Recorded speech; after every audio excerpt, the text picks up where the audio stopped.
معزز سامعین کرام، السلام علیکم۔ میں ہوں آپ کے ساتھ کرن نعمان۔ پیش خدمت ہے افسانہ ٹھپا۔ حویلی کے احاطے میں گاڑیاں تیار کھڑی تھیں، ہر طرف چہل پہل اور رونق سی لگی تھی۔ جہانگیر خان اپنے بندوں کو خاص ہدایات دے کر حویلی کے رہائشی حصے کی طرف آ گیا۔ یہاں بھی خوب ہلچل تھی، علاقے کی کافی عورتیں جمع تھیں۔ وہ سیدھا اپنے بیڈ روم کی طرف بڑھا، جہاں اس کی بیوی پربھشا ہی نہیں، اس کی 5 بہنیں، بھانجیاں، بھتیجیاں اور دیگر رشتہ دار عورتیں بھی موجود تھیں۔ کمرے کا ماحول دیکھ کر اسے حیرت ہوئی۔ لڑکیاں میچنگ میں سبقت لے جانے پر تلی ہوئی تھیں۔ کوئی ہیئر اسٹائل بنا رہی تھی تو کوئی میک اپ کا پلستر چڑھا رہی تھی۔ خود پلوشا بھی بار بار ہونٹوں پر میرون لپسٹک پھیر کر قد آدم آئینے میں اپنا جائزہ لے رہی تھی۔ جہانگیر خان کا دل چاہا اپنا سر پیٹ لے۔ یہ عورتیں تو ایسے تیاری میں لگی ہوئی ہیں جیسے حویلی سے بارات نکلنے والی ہو۔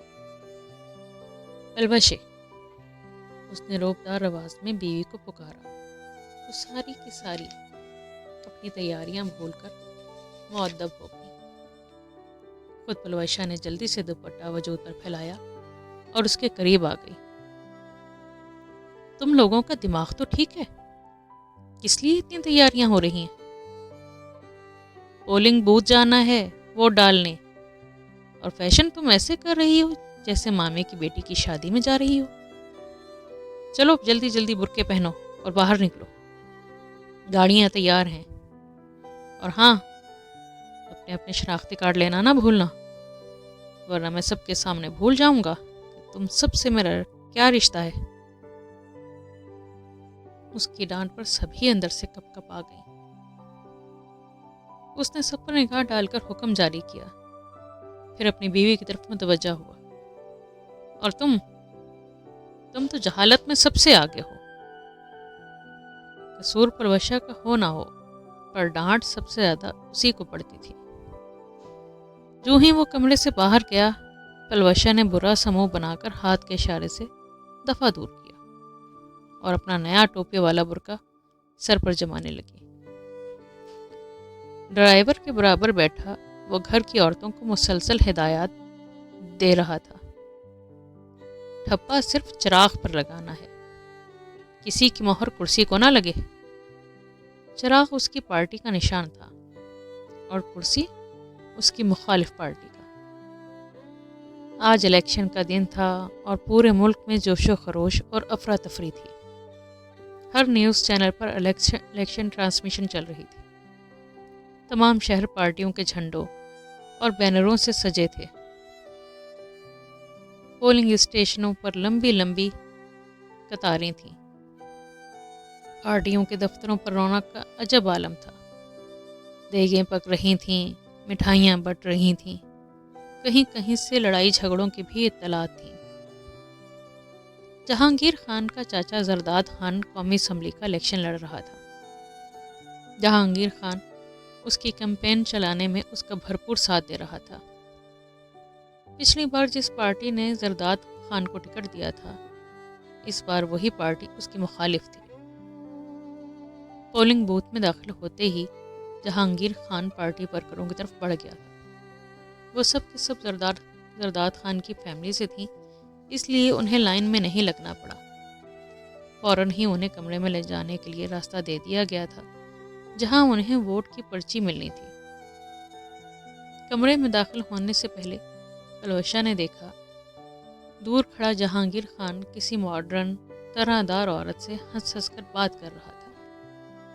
اس کے دل میں ٹیس سی اٹھی، اس لیے نہیں کہ وہ عورت کے ساتھ کھڑا تھا، بلکہ اس لیے کہ وہ اس عورت سے یقیناً الیکشن اور سیاست کے حوالے ہی سے بات کر رہا تھا۔ اسے 2 دن پہلے کی بات یاد آئی، جب وہ ٹی وی پر نشر ہونے والا کوئی سیاسی منظرنامہ سن رہا تھا۔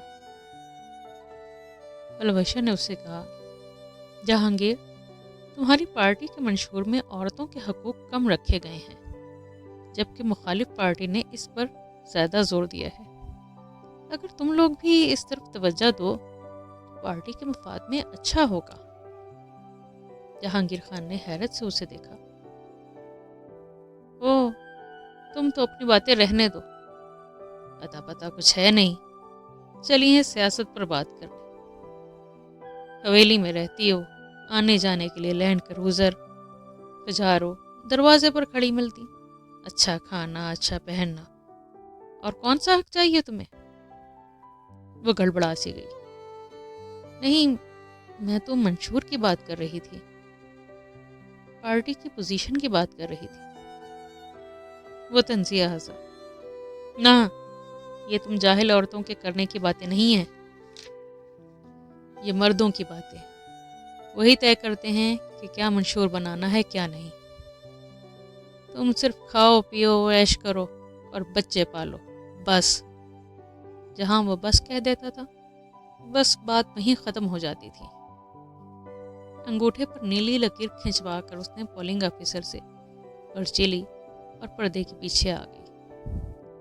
سب سے پہلے اس نے پرچی اپنے ہونٹوں سے لگائی، پھر اس پر مہر لگا کر بند کر دی۔ چراغ اور کرسی میں مقابلہ ٹاکرے کا ہوا۔ اگلی صبح تک غیر حتمی نتیجے کا اعلان ہو گیا۔ چند ووٹوں کے فرق سے زرداد خان مخالف پارٹی کے امیدوار سے ہار گیا تھا۔ حویلی کی رونقیں ماند پڑ گئیں، ہر طرف سوگ کی فضا طاری ہو گئی۔ ہر مرد غصے سے بھرا ہوا تھا، لمبی لمبی کالوں میں سب مصروف تھے۔ جہانگیر خان نے ساری رات زرداد خان کی حویلی میں گزاری تھی۔ پلوشا کا خیال تھا کہ وہ سرکاری نتائج کے اعلان سے پہلے اپنی حویلی واپس نہیں آئے گا، لیکن تھکن اور اعصابی کھچاوٹ لیے وہ اعلان سے پہلے ہی حویلی واپس آ گیا تھا۔ سب اپنے اپنے کمروں میں سو رہے تھے یا پھر ٹی وی کے آگے بیٹھے تھے۔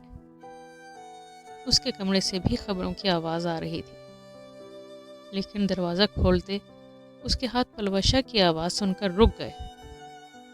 شاید وہ اپنی عزیز جان سہیلی زرمینہ سے بات کر رہی تھی۔ مجھے سمجھ نہیں آتی زرمینے کہ یہ مرد خود کو اتنا ترم خان کیوں سمجھتے ہیں۔ انہیں لگتا ہے کہ گھر میں 1.25 انچ کی LED لگا دی جائے اور عورت کے ہاتھ میں 2.5 لاکھ کا موبائل دے دیا جائے تب بھی عورت جاہل ہی رہے گی۔ ان کے خیال میں صرف یہ بات رہتی ہے کہ ٹوپی والے برقعے میں عورت کی عقل بھی دفن ہو گئی ہے، لیکن انہیں پتہ نہیں ہے کہ عورت صرف کھاتی ہی نہیں، سوچتی بھی ہے۔ بچوں کے ساتھ ساتھ اسے اپنے ملک کی تکلیفوں کا بھی خیال آتا ہے۔ گھرداری ہی پر نہیں، اس کی نظر اب سیاست کے معاملات پر بھی ہوتی ہے۔ عورت کی اپنی بھی کوئی رائے ہوتی ہے، اس کی اپنی بھی پسند و ناپسند ہوتی ہے، وہ بھی بات کرنا چاہتی ہے، اپنی سوچ کے مطابق حق رائے دہی استعمال کرنا چاہتی ہے، مگر یہ مرد ہمیشہ عورت سے اپنے پسند کے نشان پر ٹھپا لگوانا چاہتے ہیں۔ پلوشا کی باتیں اس کے دماغ پر ہتھوڑے کی طرح برس رہی تھیں، لیکن ابھی اس کی سماعتوں کو کچھ اور بھی سہنا باقی تھا۔ جب پلوشا بلند کہا لگا کر زرمینہ کو بتا رہی تھی، قسم سے زرمینے، مجھے اتنا مزہ آیا کہ کیا بتاؤں۔ سب سے پہلے میں نے کرسی پر اپنے ہونٹوں کا ٹھپا لگایا اور پھر مہر کا۔ اسی وقت جہانگیر خان دروازہ کھول کر دھاڑا، پلوشے!